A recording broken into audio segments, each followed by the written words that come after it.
Hi everyone, ఈ topic group 2కి ఉపయోగపడిద్ది, group 1కి ఉపయోగపడిద్ది, ఎండోమెంట్లో కూడా కొన్ని పార్ట్స్లో ఉపయోగపడిద్ది. సో చూడడం ఇంపార్టెంట్. ఒక లైక్ కూడా చేయండి. మాతృస్వామ్య కుటుంబాలు అంటే ఆ పేరులోనే ఉంది, తల్లి కుటుంబానికి పెద్దగా ఉంటుంది. ఓకే, అక్కడ అది మెయిన్ పాయింట్ అయిపోయింది. మిక్కిలి పురాతనమైనది ఈ వ్యవస్థ, పురాతనమైన వ్యవస్థ అనమాట.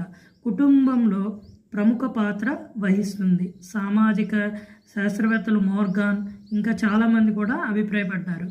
ఈ వ్యవస్థలో తల్లి కుటుంబంలో పెద్ద స్త్రీగా ఉంటుంది.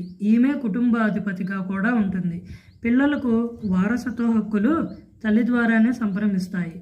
ఆడపిల్లలకు మాత్రం ఆస్తిలో హక్కు ఉంటుంది. ఇక్కడ మగపిల్లల గురించి ఏమీ మెన్షన్ చేయలేదు కాబట్టి లేదు అనుకోవాలా తెలీదు నాకు కూడా.